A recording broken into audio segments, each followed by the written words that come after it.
Hi Sagittarius, welcome to your reading for the month of November. And Sagittarius, at the time that I'm doing this reading, the sun is in Scorpio, and when I release this video, it will be in Scorpio. And it's a really good time to take a rest. Whenever the sun is traversing our 12th house, it is building up that energy. And right now it's currently shining in on Scorpio, sitting behind you. But the sun being an energy giver, we really want to be available to reap all the benefits of that when the sun moves into our sign, right? So at the time when you're watching this, I feel like it's really significant to share with you that this could be a time where you're taking some time out for yourself, or where you're being encouraged to take some time out for yourself. And I know that can be difficult for the mutable signs to take that message, but I just wanted to throw that out there in the astrology. So welcome to my channel. If you like the content that I share, please click the like and subscribe button down below. And Sagittarius, let's get into your reading. This feels to me like this type of storyline where you're going along, and this could have been like the context of, take this how it resonates, but it feels like a long time, like a lot of months have gone by, maybe the entirety of this year, and you've been going down some path. And it's like this light bulb moment happens, and all of a sudden there's some recognition that something about this isn't working. And if that message resonates for you, you're not wrong. If you feel like you're the one who's like, wait, this isn't working, and your environment is painting a different picture for you, we'll go through the cards right now, but that's being highlighted here to kind of listen to that inner voice. Because in your energy, you got the sun in the reverse. And this is so opposite of your energy generally, and your own temperament and your personality, right? So the sun in the reverse indicating that something is just not working. And this also points back to what I was sharing about that need to rest when the sun is in our 12th house. And when I pulled this, on the bottom of the deck, you had the star card indicating a season of healing. And so it just further emphasizes how valuable that time for yourself, those two energies combined, by the way, the sun in the reverse and the star card, they kind of signify more of like a hermit-like energy, like focusing in on yourself, taking the time out and the breaks that you need, and investing back into your healing in a substantial way, like not in a superficial way. And in your environment, you got the Empress, which felt really different, but something felt strange about this. And there were a couple different messages that come up here. Considering your energy as the sun in the reverse, there's the possibility that your environment is very plentiful, very abundant right now. And maybe there's a need to see something that maybe you've been overlooking that there is to be very grateful for, and something that is abundant. But at the bottom of the deck with that, I got the 9 of Swords, and right underneath that is the 5 of Swords and the 10 of Swords, yeah. So this feels like the bigger message with this card, that this Empress energy, especially coming up in your environment, is likely a mask. This is like a mask that someone's wearing, or this is that dynamic where like there's a mask being worn in a relationship or a situation, and underneath the surface, it's complete chaos. This is like sleepless nights, wondering how you're gonna get out of something.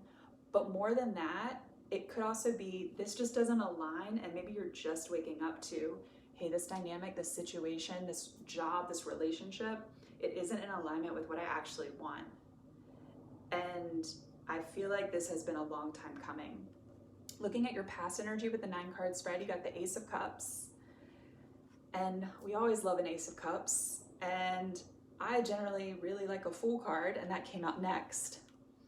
In your past, this signifies moving towards something that was offered. This is like a bright and shiny cup that's being offered to you. And it was a new opportunity, and it was something that looked abundant and overflowing, right? Pointing back to that Empress energy. But the next card out felt appropriate to the storyline that I was feeling based on your opening cards, which was the Chariot in the reverse. So something here, some decision could have been made to go towards this new opportunity, and it was very impulsive. And the signs that I was picking up on with the environment position are Libra and Taurus, but I also want to point out that this does feel like a love story. I don't generally just pull for love, I pull the messages for the entire month, but this feels like something related to a romantic partnership. And Sagittarius, there was some leap of faith indicated here that came to like a grinding halt. And I'm sensing it didn't come to a grinding halt at first. This was a really bold energy. This is also big energy with the Fool and the Chariot. But there was something about it that wasn't substantial. It wasn't aligned with your heart and your true feelings. Underneath that, you have the Moon in your 9-card spread. And it's likely that something came out to light around, we just had a full moon in Aries, and then we're gonna have this eclipse in November. So there could be more coming to light for you. But what I really sensed with this is that at the time of this, this video being released, or the time of watching it, that this will already be something that's starting to come to light and be illuminated. Further emphasizing the direction that this is going in, right after the Chariot card, you got the World in the reverse. And this is like a chapter that doesn't want to close out, right? Because the World in the upright, this is something that's closing out. But maybe, and also the World is big energy also, right? But with it in the reverse, it's almost like when you put a song, it's gonna sound maybe silly, but when you put a song on repeat, and you're busy doing whatever you're doing, and you just want to cut the song up, like you want to change it. Maybe that is like a strange analogy, but that's what came up.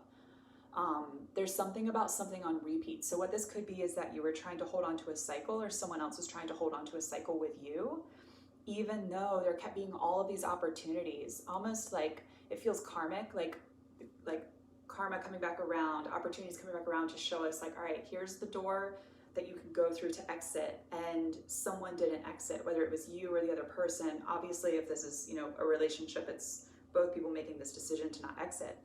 But there's something there with the World in the reverse that's really fascinating. And in the middle of your reading, Sagittarius, you got the Queen of Pentacles. So this was interesting, given this spread.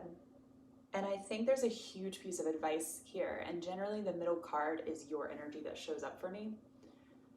And with this, there's a reminder to remember how abundant and capable you are, especially as it relates to 3D tangible things, maybe your resources, maybe finances, the ability that you have to cultivate energy, because pentacles are energy, whether we're looking at it as money or as something else. So there's something here around remembering how abundant you are inherently, which was a side message of that Empress card that I shared in the beginning. And there could be a need to really step fully into embodying a Queen of Pentacles energy, regardless of your gender, and step forward knowing how valuable you really are. There's a strong message around knowing your worth there. And then we went over the Moon card, but that came out right after the Queen of Pentacles. I love the next card out because as you recognize whatever lies you've been believing, whether they were things that were like inherited, whether they were things that like have just been like ingrained belief systems, and now that it's playing out in your relationships and you're like waking up to it, something like that. As that happens, you move into the Sun in the upright. And this is one of the most glorious cards that came out in your 9-card spread. And I think there's something here around recognizing what does make you happy and chasing after that, seeing that as your new Ace of Cups, because it's coming out underneath Ace of Cups, the World in reverse, and the Sun. Whatever this old dynamic was, it's like you thought it was gonna make you in this energy, and instead it brought you into the Sun reverse. This was about the time in the reading where I was like, where is this going? As I was pulling cards, and there is something here about regret, but it's not, whatever impulsiveness started this dynamic, Sag, there's a thoughtfulness in exiting that's indicated here by these two cards. So it doesn't feel like there's a carelessness with getting rid of it. And it also feels as though if you're leaving and that looks like the case in this, that's when this world gets to move into the upright, right? The cycle then can become complete when we look back and see how much we've invested, what we're actually walking away with, and when we're embodying, most importantly, that worthiness inside of ourselves with the Queen of Pentacles energy, aligning that with our heart and our true values and what we actually want and what's worth taking the risk, right? Because this is really big energy, but not everything is aligned with that first thought, with that first spark, whatever like got you into this. And at the bottom of the deck, you've got the Two of Pentacles. Oh wow. And underneath that, the Tower and the Two of Cups. Yeah, so yeah, wow. Wow. Underneath that, the Lovers. So there, okay, when I started your reading, I saw the Two of Cups at the bottom, the Two of Pentacles at the bottom of the deck. And when I saw this Two of Pentacles, I thought, oh yeah, there's a decision that needs to be made. And I just turned on the video.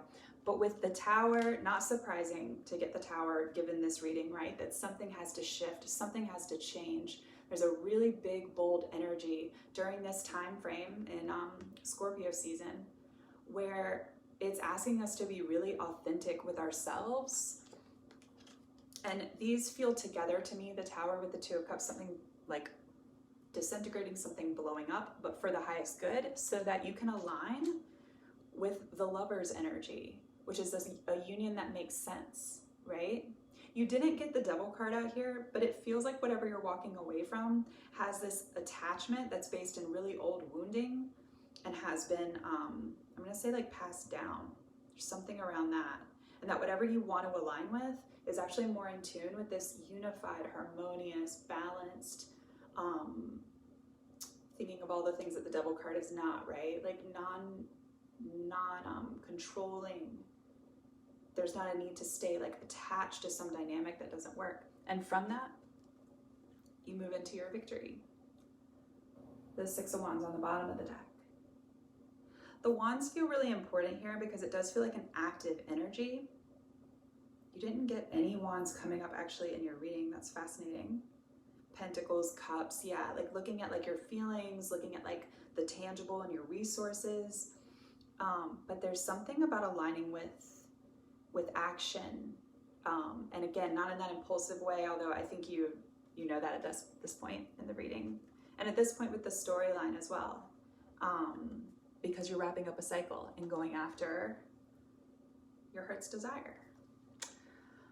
All right, Sagittarius, that has been your reading for the month of November. I hope this is helpful. And again, if you like the content that I share, please click the like and subscribe down below.